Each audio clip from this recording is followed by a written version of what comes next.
जानकारी के साथ आप तक पहुंचा रहे हैं। जी हां, 41 दिन का सफर चंद्रयान 3 का, 3,86,000 किलोमीटर का फासला और उसके बाद सिर्फ 2.5 घंटे का वक्त और बीच में बचा है जब भारत इतिहास रचेगा। भारत ऐसा इतिहास रचेगा जिसको सदियों तक याद किया जाएगा, जो अपने आप में ऐतिहासिक होगा, हर भारतवासी के लिए गौरवान्वित होगा। ये जो तस्वीर इस वक्त आप देख रहे हैं ये चंद्रयान मिशन 3 से जुड़ी है। एक एक तस्वीर बहुत कुछ बता रही है और अगले 2.5 घंटे बेहद महत्वपूर्ण है, सिर्फ विज्ञान के लिहाज से नहीं, सिर्फ इसरो के लिहाज से नहीं, वैज्ञानिकों के लिहाज से नहीं, बल्कि हर भारतवासी के लिहाज से।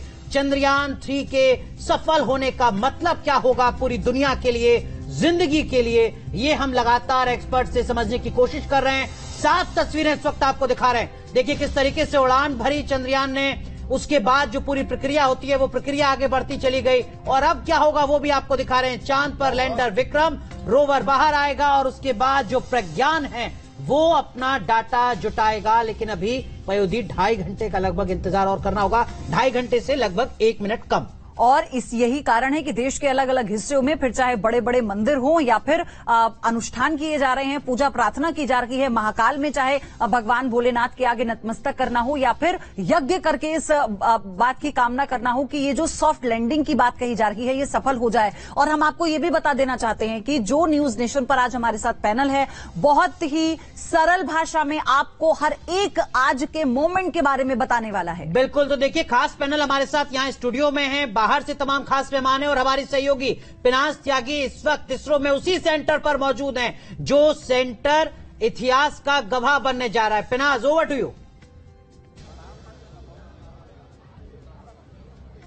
बिल्कुल, और यहाँ पर बता दूं कि इतिहास रचने की तैयारी हिंदुस्तान कर रहा है और अभी ऑटो जो सीक्वेंसिंग है लैंडिंग की वो पैरामीटर्स जो हैं लॉक हो चुके हैं, यानी कि जो ऑटो लैंडिंग सीक्वेंसी है वो स्टार्ट हो चुकी है। और अब इसी के साथ आपको बता दें 5:44 वो वक्त होगा जब चांद की धरती, चांद की सतह पर उतरने का जो कार्यक्रम है वो शुरू होगा 5:44 से 6:04। तो यानी कि कुछ लोग कहते हैं 20 मिनट, 21 मिनट, 17 मिनट। तो ये टाइम जो है वहां पर कितना चांद का जो गुरुत्वाकर्षण बल है वो कितना खींचेगा, जब थ्रस्ट इंजन से फायर होगा तो किस तरह से उसकी ग्रेविटी पुल करेगी अर्थ की, तो उसमें जो है कुछ मीटर्स का फर्क जो है और कुछ सेकेंड्स का फर्क जो है आता है। तो इसीलिए एक टेंटेटिव टाइम जो है दिया जाता है। लेकिन मैं आपको यहाँ समझाना चाहूंगी कि यहाँ पर देखिए कि किस तरह से जो डिसेंट है जिसको 4 स्टेजेस में जो है मूल तौर पे अनुराग बांटा गया है।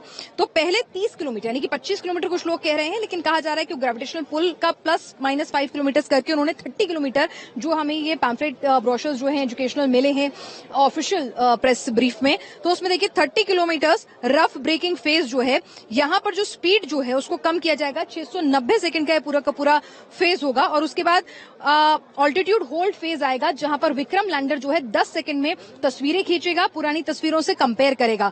उसके बाद फाइन ब्रेकिंग फेज जो है वो आएगा, वो लगभग 175 सेकंड का होगा। 175 सेकंड के अंदर स्पीड जो है वो कम की जाएगी, एनालिसिस जो है वो किए जाएंगे। और उसके बाद जो सबसे महत्वपूर्ण फेज होगा, यानी कि आप देखिए कि यहाँ पर स्पीड घटकर जो है वो और कम हो जाएगी, लेकिन जो सबसे महत्वपूर्ण फेज होगा 80 मीटर प्रति सेकंड की स्पीड के बाद जो बिल्कुल आपको 0 मीटर प्रति सेकंड की जो स्पीड अचीव करनी है वो आप अचीव करेंगे टर्मिनल डिसेंट फेज के अंदर।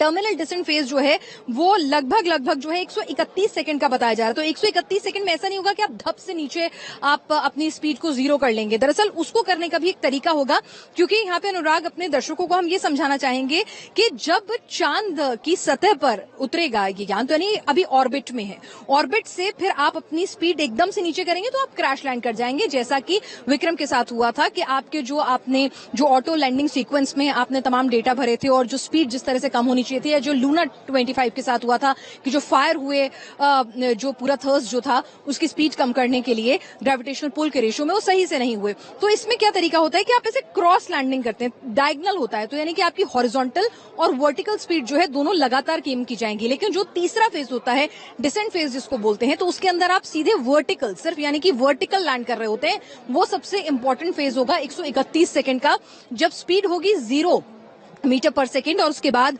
विक्रम लैंडर यही उम्मीद है कि बिल्कुल सॉफ्ट लैंडिंग जो है जीरो स्पीड के साथ कर पाएगा वहां पर। चांद का जो नेचुरल ग्रेविटेशनल पुल है उसके साथ ही नीचे जो स्पीड कम होती हुई जाएगी उसके साथ सतह पर लैंड करेगा और लैंड करने के बाद अनुराग बता दें कि 2 घंटे से लेकर 4 घंटे तक, हालांकि वैज्ञानिक कह रहे हैं 2 ही घंटे लगेंगे। बिल्कुल, तो ये जो पूरी प्रक्रिया है ये 4 फेज में चलेगी, जैसा पयोधी हमारी सहयोगी पिनाज ग्राउंड जीरो से इसरो के सेंटर से मौजूद होकर बता रही है। लेकिन न्यूज रूम में किस तरीके की हलचल है, अपनी सहयोगी जरा रंजना का रुख करते हैं। उसे घुमा है कि ये उड़ान कुछ कम है, लेकिन मुझे यकीन है कि ये आसमान कुछ कम है। देखिए, इस वक्त हर देशवासी बस यही चीख चीख कर कह रहा होगा, क्योंकि देश में जोश पूरा हाई है। और हो भी क्यों ना, फिलहाल हम हमारे न्यूज रूम का जोश और तस्वीरें आपको दिखाना चाहेंगे। आप चारों तरफ अगर देखेंगे तो पूरी तरीके से तिरंगे झंडे में ये न्यूज रूम पटा हुआ है और साथ ही सुबह से चंद्रयान 3 की न्यूज नेशन अपडेट पल पल की आपको दे रहा है। मैं अलग अलग जगहों पर आपको ले जाना चाहूंगी और दिखाना चाहूंगी कि किस तरीके से तैयारियां हो रही हैं। आप जरा इधर निगाहें घुमाइए, लगातार यहीं से अपडेट आप तक पहुंच रही है कि कौन सी खबर सबसे पहले आई, इसरो ने क्या कुछ ट्वीट किया और फिलहाल ताजा परिस्थिति क्या बनी हुई है। लगातार जो आप तस्वीरें देखते हैं उसकी पैकेजिंग कुछ इधर से तैयार होती है और जो पीछे का सेक्शन आप देखेंगे यहां से तमाम बड़ी खबरें आप तक पहुंचती हैं। तो न्यूज रूम में तो जो तैयारी है न्यूज नेशन की वो काफी ज्यादा बड़ी है और देखिए पयोधी, हर जो हमारा साथी है, जो मीडिया कर्मी है, वो भी बहुत ज्यादा उत्साहित है और यही कारण है कि हमने अपने पूरे न्यूज रूम को भी ऐसे तैयार किया है कि हौसला थोड़ा भी कम नहीं होना चाहिए, एक्साइटमेंट थोड़ा कम नहीं होना चाहिए। लेकिन इसी बीच बहुत इंपॉर्टेंट जानकारी, क्योंकि पिनाज हमारे साथ लगातार इसरो के उसी सेंटर से जुड़ी हुई हैं जहां पर सभी वैज्ञानिकों ने अपनी कमर कस ली है। Pinaz, over to you. आपके पास हम आप आ रहे हैं, जो आप जरूरी जानकारी साझा कर रही थी, प्लीज उसे कंटिन्यू कीजिए। बिल्कुल, यहाँ पर पयोधी मैं आपको बताना चाहूंगी कि यहाँ पर देखिए कि तमाम इंतजाम हो चुके हैं। मीडिया जो है यहाँ पर पूरा का पूरा जो सेंटर जो है वो बनाया गया है और यहाँ पर मीडिया सेंटर के अंदर अब तमाम लोग जो है अपनी पोजीशन ले चुके हैं। अंदर एक प्रोजेक्टर जो है, एक छोटे से लॉन के अंदर ही एक टेंट लगाया गया है जिसमें एक प्रोजेक्टर पर जो पूरी की पूरी स्क्रीन, जो लैंडिंग का पूरा प्रक्रिया है वो 5:20 पर शुरू हो जाएगी। लेकिन जो असली वक्त है वो 5:44 से लेकर 6:04 का है, जब जो 4 फेज है, यानी कि जिसे कहा जाता है डेडली ब्लाइंड स्पॉट, यानी कि ऑटो सीक्वेंस लैंडिंग जो है अपने आप हो रही है। सब कुछ पैरामीटर्स फीड कर दिए गए हैं विक्रम लैंडर में और उन्हीं पैरामीटर्स पर वो एनालिसिस करते हुए अपनी कॉल लेगा। यानी कि अब इसरो में यहाँ कमांड सेंटर में बैठे हुए वैज्ञानिकों का काम नहीं है, जो भी डेटा उन्होंने, जो भी पैरामीटर्स जो है उन्होंने फीड कर दिए हैं, उसी के बेसिस पर विक्रम लैंडर जो है वो अपनी सूझबूझ से, यानी कि अपनी सूझबूझ, जिसको मैं इस तरह से आसान करूंगी लोगों के लिए समझना, कि उसके अंदर जो सेंसर है, उसके अंदर जो चंद्रयान 2 का पुराना डेटा है, उसके अंदर जो पुराने मिशन का डेटा है, जो चांद के एटमॉस्फेयर के बारे में जो डेटा है, जो उसके सेंसर्स ने जुटाया होगा, तो उनसे कंपेयर करके वो अपनी कॉल खुद लेगा, यानी कि ऑटो मोड में वो चलेगा। तो यहां पर सबसे क्रूशियल काम ये होगा कि जो सबसे लास्ट फेज है, जिस तरह से मैं आपको बता रही थी, टर्मिनल डिसेंट फेज, जो 131 सेकंड है ना, उसमें तमाम वैज्ञानिकों की सांसें जो हैं वो अटकी होंगी कि 131 सेकंड जो है वो किस तरह से काम करेंगे, वो भी पयोधी मैं यहां पर समझाना चाहूंगी। यहां देखिए कि किस तरह से 131 सेकंड के अंदर ऐसा नहीं होगा कि सीधे सीधे चांद की सतह पर जो है वो विक्रम लैंडर जो है आके गिर जाएगा। देखिए, अगर वो गिरेगा तो फिर वो क्रैश होगा। तो यहां पर क्या है कि हॉवरिंग होगी, यानी कि जैसे आपने स्पीड थोड़ी कम की, वो हॉवर थोड़ा चक्कर लगाएगा, रुका रहेगा वहां पे, उसके बाद फिर दोबारा थोड़ी देर के लिए नीचे आएगा। ठीक है, पिनाज माफ कीजिए, आपको रोक रहे हैं। जरा एक और हमारे सहयोगी जो इस वक्त उसी जगह बेंगलुरु में मौजूद है, यासिर मुश्ताक, जो लगातार चंद्रयान मिशन 3 से जुड़ी हर एक अपडेट दर्शकों तक पहुंचाते रहे। Yasir, over to you.